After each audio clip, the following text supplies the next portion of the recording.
مائی باپ اندھا تھا غریب نواز.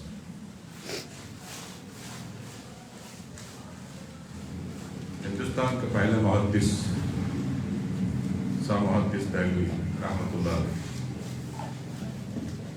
جب ہندوستان پاکستان بنگلہ دیش یہ سب ایک تھا، 200-300 سال کی بات نہیں ہے، اور محدث جو لکھتا ہے اس کی بات کو درگاہ والا بھی نہیں ٹھکراتا، جو درگاہوں کو نہیں مانتا وہ بھی نہیں ٹھکراتا. تو محدث دہلوی لکھتے ہیں، اور کتاب کا نام ہے اخبار الاخیار. اس میں لکھتا ہے کہ خواجہ عثمان ہارونی رحمۃ اللہ علیہ کے ساتھ میں غریب نواز پہنچے مکہ مکرمہ کے اندر. خواجہ عثمان ہارونی نے دعا فرمائی کہ یا اللہ، یہ ہم نے آپ کے حوالے کیا حسن کو، نام آپ کا حسن ہے، صدا آئی کہ ہم نے قبول کیا. مدینہ منورہ پہنچے، وہی بات ہوئی، جواب آیا ہم نے قبول کیا. اب یہ جو حسن تھے یہ خواجہ بھی ہو گئے اور معین بھی ہو گئے. معین کی معنی ہے دین کا مددگار، اور معین الدین کی معنی ہے دین کا مددگار. محی الدین کی معنی ہے دین کو جلانے والا، زندگی دینے والا.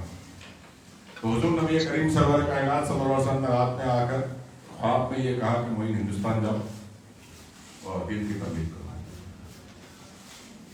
تو آپ نہیں آئے.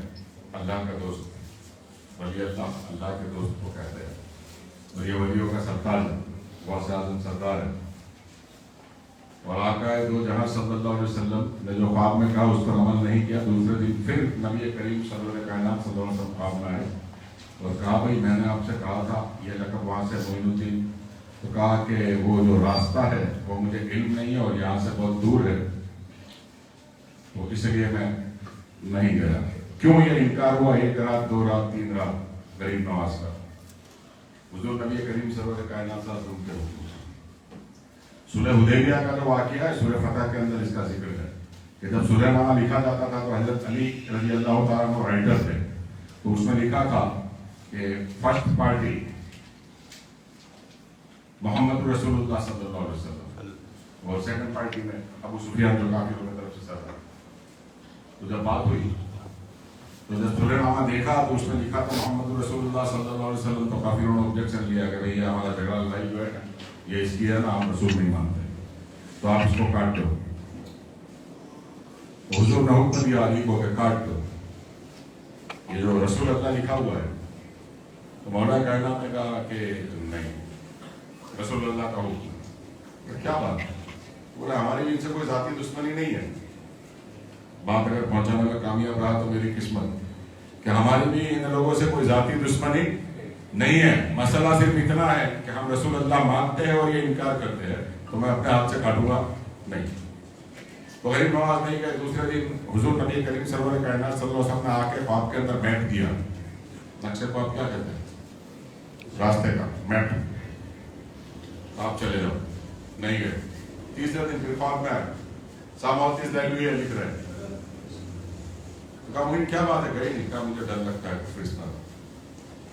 کہا معین الدین میں ہندوستان میں تمہارے ساتھ رہوں گا. بات وہاں پر ختم ہوتی ہے کہ جب غریب نواز نے پردہ فرمایا تو اس کے پہلے دنیا کے کئی ولی اللہ نے خواب دیکھا کہ حضور نبی کریم سرور کائنات صلی اللہ علیہ وسلم نے حکم دیا کہ ابو بکر، عمر، عثمان و علی سے کہو کہ ہمیں ہندوستان جانا ہے کیونکہ میرا معین آ رہا ہے. تو کیا مقام ہے خواجہ معین الدین چشتی سنجری رحمۃ اللہ علیہ کا؟ وہ میں نے پہلے جس طرح سے کہا کہ لا علمی کے عالموں کو پتہ نہیں چلے گا. کیوں نہیں پتہ چلے گا؟ کہ جس کے صدقے کے اندر اہل بیت کو چھوڑ کر ہندوستان، پاکستان، بنگلہ دیش جس کے صدقے کے اندر جہنم کی آگ سے بچا، تو چاہے غریب نواز کو مانتا ہو یا نہ مانتا ہو، جس کو ایمان ملا تو وہ صدقہ غریب نواز کا. سید غلام علی صاحب رحمۃ اللہ علیہ فرماتے تھے، کئی بار آپ نے یہ کہا کہ یار یہ جو باتیں کرتے ہیں ان سے ایک بات پوچھو کہ غریب نواز جب ہندوستان آئے تو انہوں نے 2 دن کے اندر 7 لاکھ لوگوں کو مسلمان بنایا. 2 دن میں 7 لاکھ لوگوں کو مسلمان بنایا. پاپولیشن کا اندازہ لگایا آپ آبادی کا، تو اس وقت ہندوستان کی آبادی کیا تھی؟ کل 90 لاکھ کو بنایا. آبادی کا اندازہ لگا. پاکستان کو مکمل طور کے اوپر جو بسا ہوا ہے یہ غریب نواز کی دین ہے، اہل بیت کو چھوڑ کر. وہ ڈائریکٹلی مسلمان ہے. باقی سب کو جو ایمان ملا کسی سے پوچھ لو وہی غریب نواز کر سکتے ہیں. تو حضرت قبلہ رحمۃ اللہ علیہ پوچھتے تھے کہ ہندوستان کے لوگوں کو عربی کا علم نہیں تھا, نہ فارسی کا علم تھا, الف بے کچھ بھی پتہ نہیں تھا, اور بظاہر خواجہ غریب نواز نہ ہندوستان کی ہندی جانتے تھے, نہ گجراتی جانتے تھے, نہ مراٹھی جانتے تھے, نہ بنگالی جانتے تھے. تو بات یہ ہے کہ آپ نے بیان کیا, لوگوں کو سمجھایا, مگر کیا سمجھائے گا بندہ زبان ہی نہیں جانتا ہو. In current situation, I will be start speaking in English. How many people can understand it? نہیں سمجھ سکتے. آغاز گفتگو فارسی کے اندر کریں گے کتنے لوگ سمجھ پائیں گے؟ تو سب سے بڑا معجزہ یہ ہے کہ آپ زبان کو سمجھتے نہیں تھے, مگر ولی اللہ نے. لوگوں نے کیا سمجھا؟ آپ نے جو خطبہ دیا تو سمجھا, لوگوں نے کیا سمجھا؟ 2-4 لوگوں کو منانے کی بات نہیں تھی. 7 لاکھ لوگ 2 دن کے اندر اگر اسلام کے دائرے کے اندر آئے محدث رہنگی. وہ حضرت سے غلام علی صاحب رحمۃ اللہ علیہ کہتے تھے کہ یہ غریب نواز کی زبان کے اوپر رب بولتا. پریشان ہوا. پھر جب ہم بھی اسٹوڈنٹ لائف کے اندر آئے اور کچھ مطالعہ لیسن ہم کو بھی ملا, محمد بولتے کیا بولتے, تو جب مطالعہ شروع کیا تو بخاری شریف کے اندر ایک حدیث قدسی ملی. ایک حدیث قدسی ملی. حضرت ابو ہریرہ رضی اللہ تعالیٰ عنہ اس کی روایت کرتے ہیں. حدیث قدسی اس کو کہتے ہیں کہ جو اللہ کی طرف سے وحی ہوتی ہے مگر وہ قرآن میں نہیں ہوتی, اس کو کہتے ہیں حدیث قدسی.